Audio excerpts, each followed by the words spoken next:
Have you ever stopped to think about why it is so difficult to quit an addiction?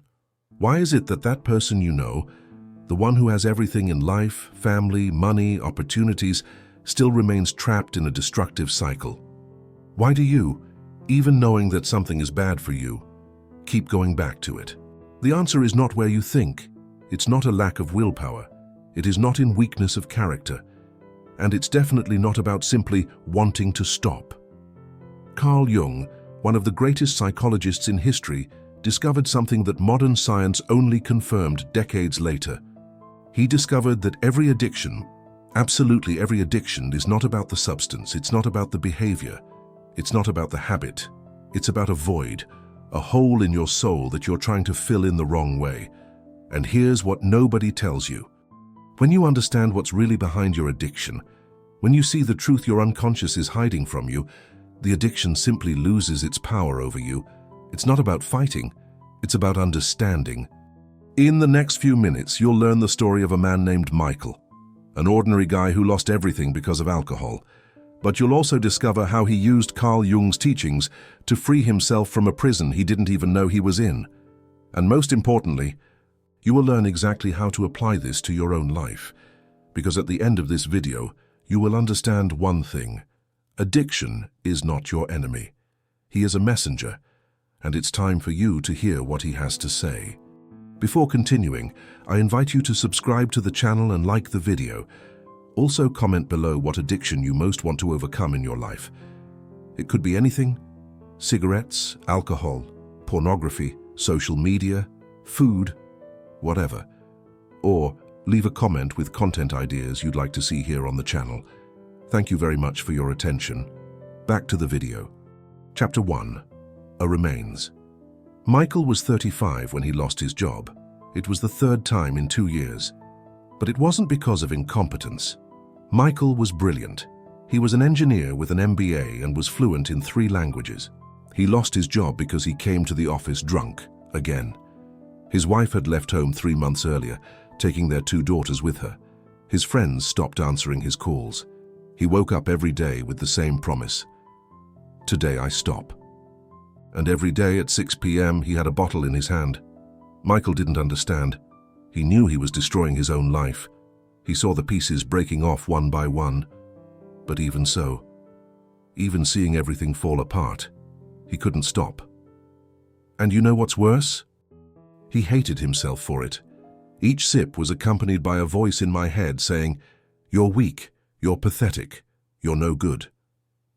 Until one day, at rock bottom, sleeping on the couch of an acquaintance who still felt sorry for him, Michael found a forgotten book on a dusty bookshelf.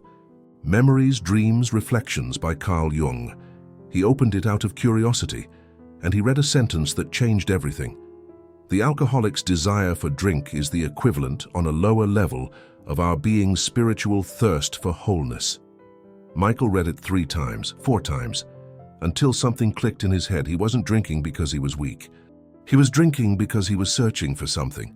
Something he had lost, or worse, something you never had. Chapter 2. The Discovery. Carl Jung was no ordinary psychologist. While Freud focused on the past and traumas, Jung went deeper. He realized that the human being is not just a set of bad memories and repressed desires. Human beings have a deep, almost religious need to connect with something greater. Jung called this individuation, the process of becoming whole, of integrating all the parts of who you are. And here's the part that nobody understands. When you are not on the path of individuation, when you are disconnected from yourself, when you have lost the meaning of your existence, your unconscious starts screaming. And how does he scream? Through vices. Michael's drinking wasn't about the alcohol. It was about the emptiness he felt since he was a child. It was about the absent father who never said, "I'm proud of you." It was about the pressure to be perfect, to always deliver results, to never disappoint anyone. It was about the profound loneliness of living a life that wasn't his. Jung said that every addiction has a spiritual dimension. You're not addicted to porn. You're addicted to the escape from real intimacy. You're not addicted to food. You're addicted to filling an emotional void that no one has ever filled. You're not addicted to social media. You're addicted to external validation, because you never learn to validate yourself. Addiction is the symptom, not the disease. And when Michael understood this, when he stopped struggling with alcohol and began to understand what alcohol represented, everything has changed. According to a Yale University addiction psychologist, true recovery never happens when we focus solely on stopping the behavior. It happens when we discover what we're really seeking through that behavior. A study published in the Journal of Psychology and Addiction showed that patients who worked on issues of existential meaning had 60% lower relapse rates than those who focused solely on behavioral techniques. But Jung went further. He didn't just talk about emptiness, he talked about the shadow. Chapter 3. In the Shadow. The shadow is one of Carl Jung's most powerful concepts, and also one of the scariest. The shadow is everything you don't want to be, everything you repress, hide, deny. It's the anger you never expressed. It's the desire you've always thought was wrong. It's the part of you that you're ashamed to look at in the mirror. And here's the problem. The more you repress the shadow, the stronger it becomes. The more you pretend it doesn't exist, the more it controls you. And do you know how it manifests itself? Through vices.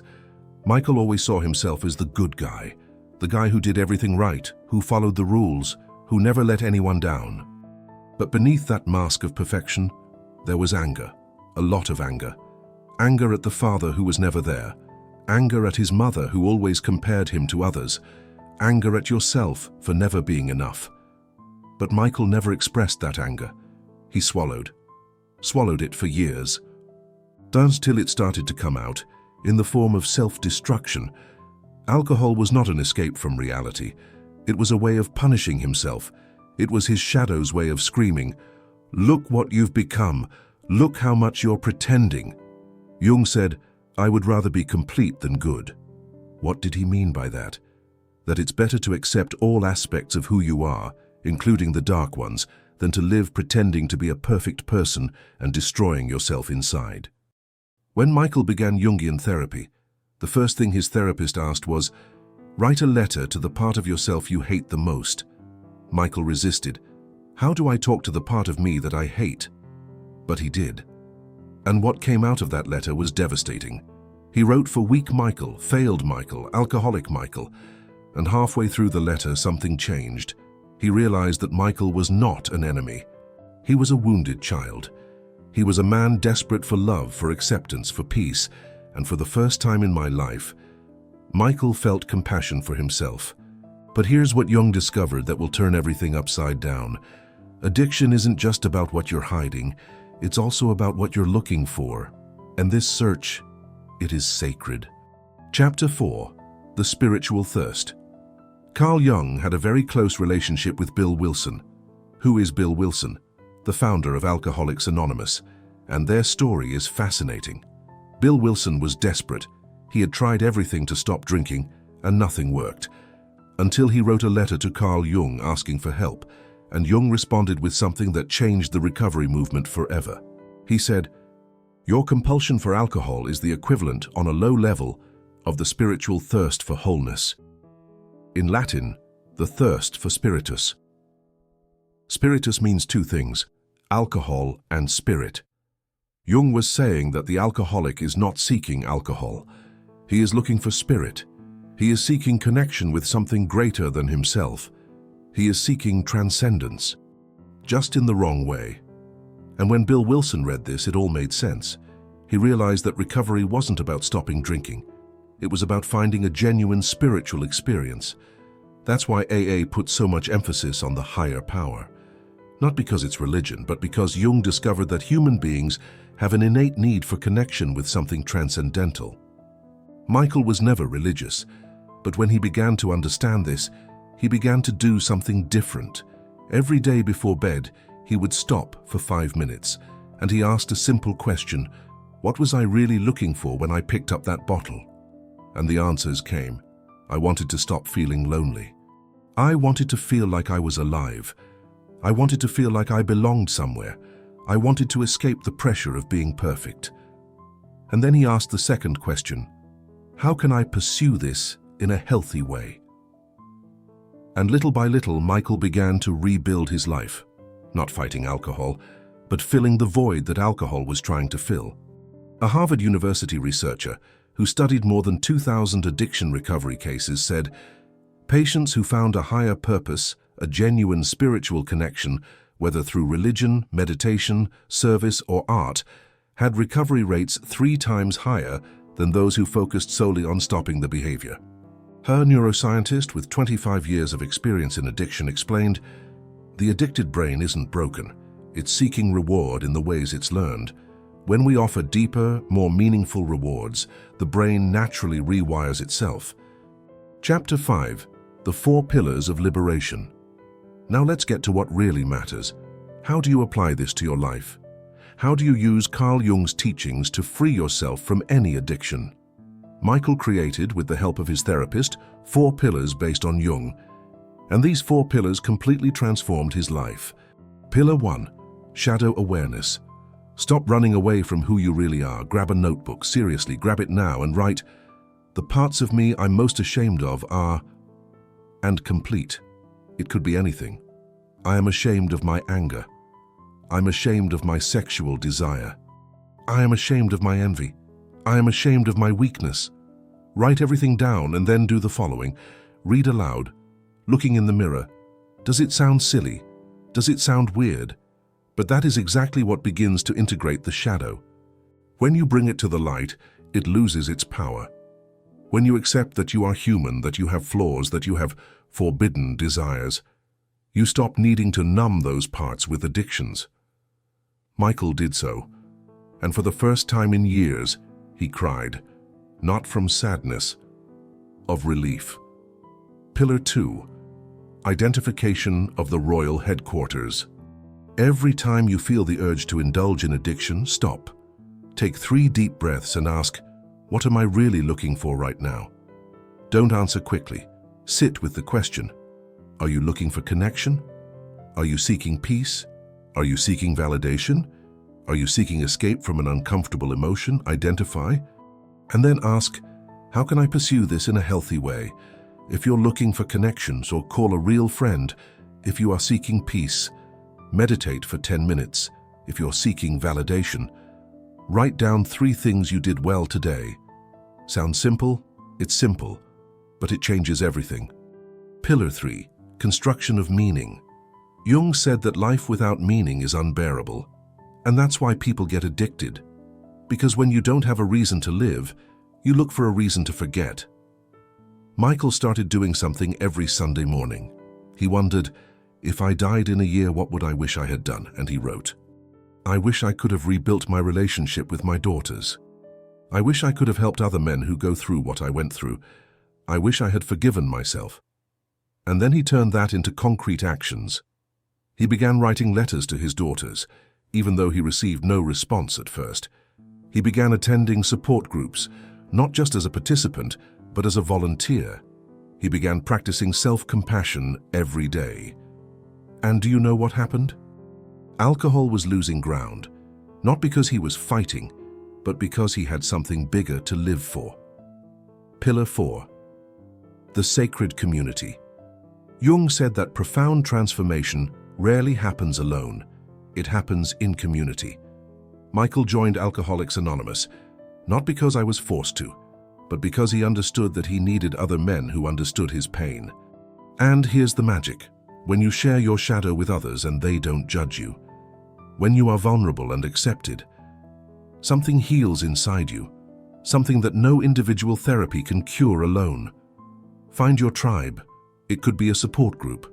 It could be a spirituality group. It could be a group of men or women who are on the same path as you. But don't do it alone. Chapter 6.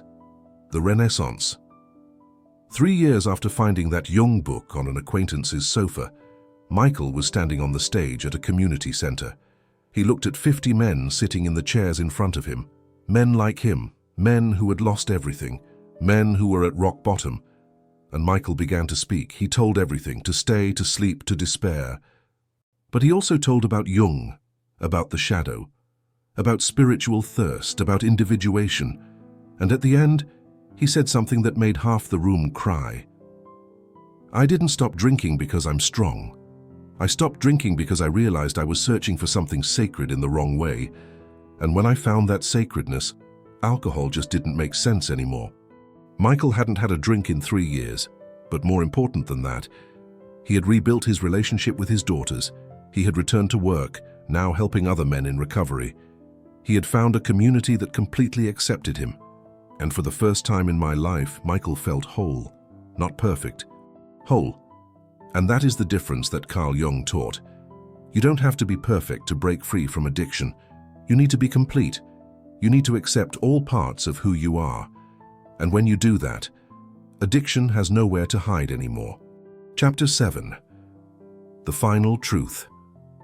But there is one last thing Jung said that very few people know, and this is probably the most important of all. Jung had a patient who had been trying to break free from morphine addiction for years. Nothing worked. Therapy, hospitalization, medication, nothing. Until one day Jung said something that changed everything. Stop trying to kick the addiction. Start asking yourself, who would I be without it? The patient was confused. What do you mean, who would I be? And Jung explained, you are so identified with addiction, so defined by it, that it has become your identity. You are the addict. And as long as that is your identity, you will never break free. Because it would be like killing who you are. This is profound. Most people can't kick the habit because the habit has become who they are. I'm an alcoholic. I'm addicted to pornography. I'm addicted to food.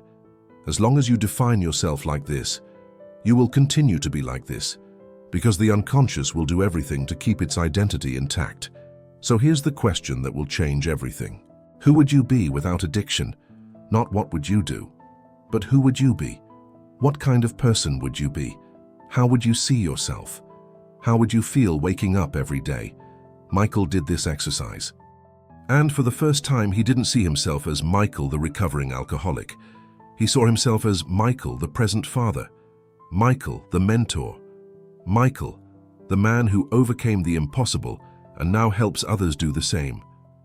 And when he started to see himself like that, alcohol became incompatible with that identity. So let me ask you one final question. Who are you beyond addiction?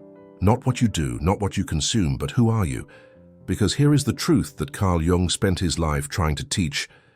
Addiction is not the problem. Addiction is a symptom of a deep disconnection from who you really are. When you reconnect, when you integrate your shadow, when you find real meaning, when you build genuine community, and when you redefine your identity, the addiction simply loses its power. Not because you are strong, but because you are complete.